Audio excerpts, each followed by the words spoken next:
I'd like to welcome you here this evening and thank you for being here for our event. I'm Jeff Shantz. I'm a faculty member in the Criminology department here at Kwantlen, and I'm active with the Critical Criminology Working Group at Kwantlen.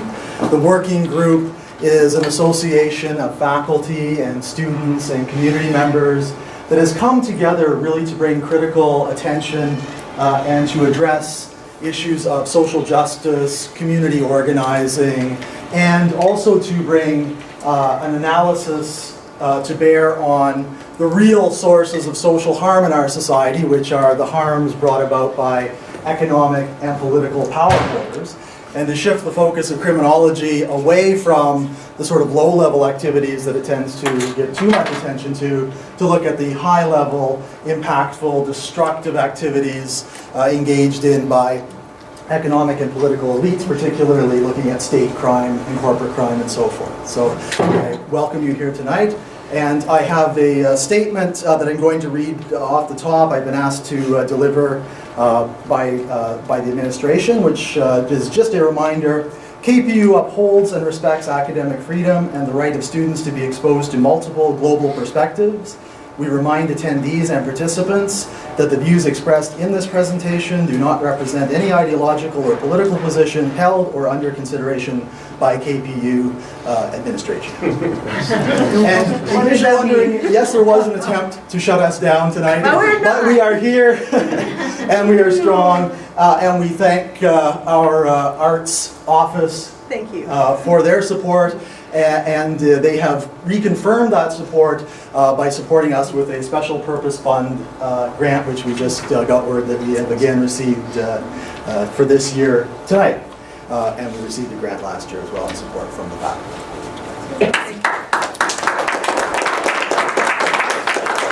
I was a little nervous about the statement. So before we begin the event tonight, I'd like to start by saying that we at Red Sparks Union and the Critical Criminology Working Group acknowledge that we're meeting tonight on the unceded territories of the Kwantlen, Katsi, Samiamu, and Tsawwassen nations. These territories have never been ceded to the Canadian state through either military defeat or by treaty. We know that the land we're on has come to be known as Canada and British Columbia through a process of dispossession, displacement, occupation, and genocide of Indigenous people.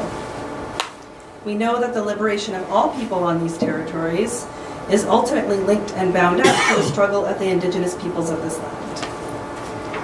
This event is being hosted by Red Sparks Union and the Critical Criminology Working Group, but it's also endorsed by Migrante BC, the Canada-Philippines Solidarity for Human Rights, the South Asian Network for Secularism and Democracy, the Canada-Palestine Association, Voice of Palestine, SAMIDOUN, Alliance for People's Health, and the Boycott Israeli Apartheid campaign.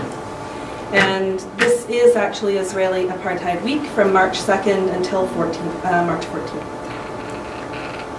So the Red Sparks Union and the Critical Criminology Group decided to hold these events in celebration of International Women's Day to promote and celebrate women's central role in revolutionary struggle. We hold this event in the spirit of reclaiming the militant history of International Women's Day. And I'm not sure if all of you are familiar with the history of International Women's Day.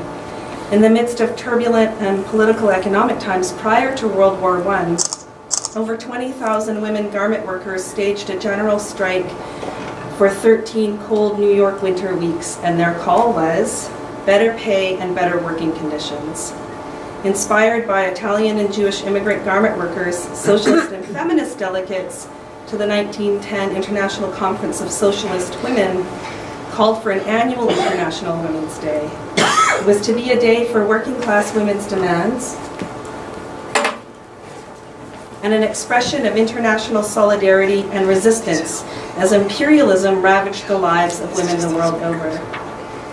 We are told, generations later, that the feminism of the 1960s, a radical period in women's political history, can be summed up as the personal is the political. Thank you so much.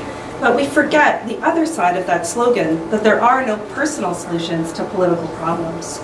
That feminism has always meant collective struggle. Today, feminism has largely come to mean, for many women, strategies to address the problems that women face. So what we see in the media, that feminism means sharing housework with your partner, that feminism means to be sex positive. I mean, we even read about how Michelle Obama and Hillary Clinton are trumpet the cry of feminism. But really, the only women for whom individual solutions might be possible are bourgeois women. Patriarchal violence and the super exploitation of women under globalization only continues to escalate. What is imperialism serving up for working class women today? What do we know? We know that a borderless war on terror and the war-fed monopoly capitalism, fierce competition between advanced capitalist states for resources and for markets, low wages or no wages, dangerous, dirty, degrading working conditions, increased deportations, increased restrictions on the rights of immigrants, criminalization of resistance, a know-your-place patriarchal resurgence. The list goes on. For the most marginalized women living in Canada, imperialism is not a foreign or an abstract concept. This is not a term that women are unfamiliar with.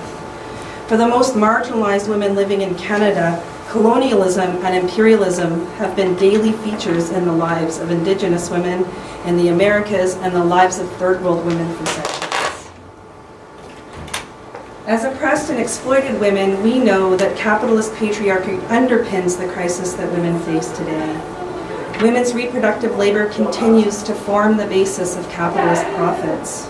In Canada, it is upper-class women who are able to afford the luxury of live-in nannies, who live in a form of virtual modern-day slavery. Yet on the other side of the tracks, the majority of those who live in poverty in Canada are working-class women and their children.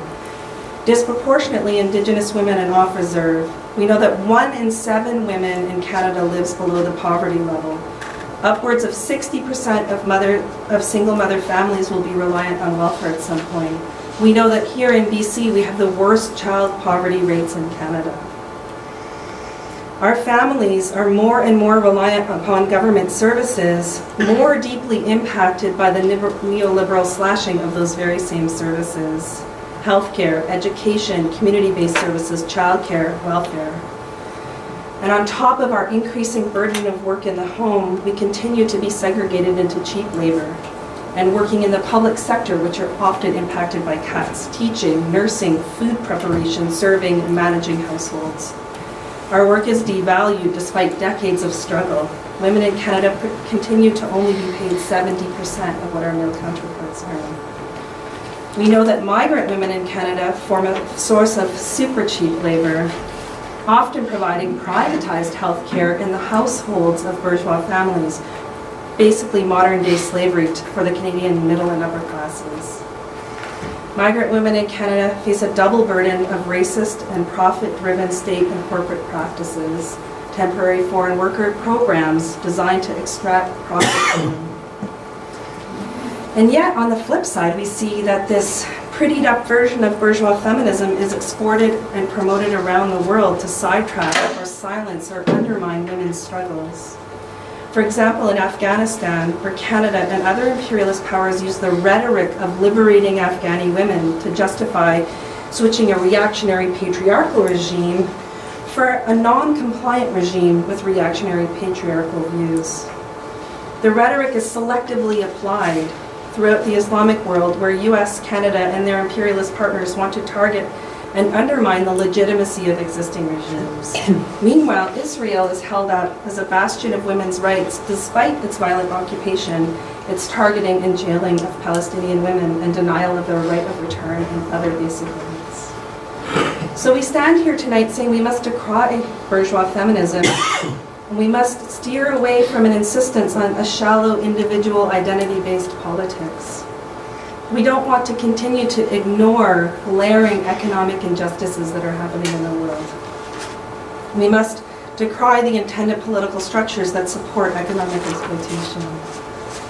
We must decry the use of Western liberal feminism to undermine women's revolutionary anti-imperialist struggles for national and social transformation. At what point do we say, as women, it's not enough to struggle for a semblance of equality under capitalism? At what point do we acknowledge and name the fact that some women are gaining their so-called liberation on the backs of other women? When do we collectively refuse this deal? Genuine struggles for liberation exist in a direct challenge to bourgeois domination and exploitation. We actively seek out those struggles to foster an international understanding of building reciprocal principled solidarity.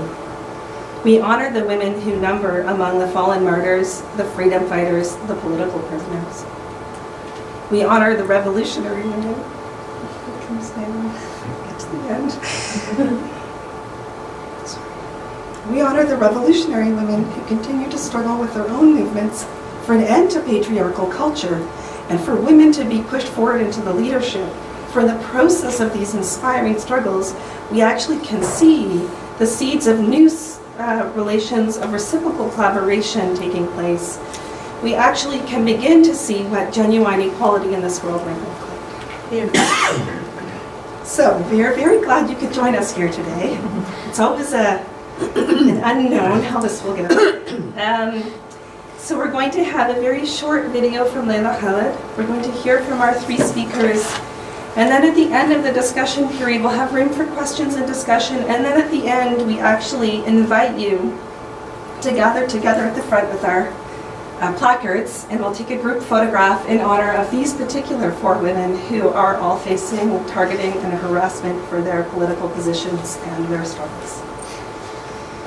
So we will begin with a short video message by Leila Khaled.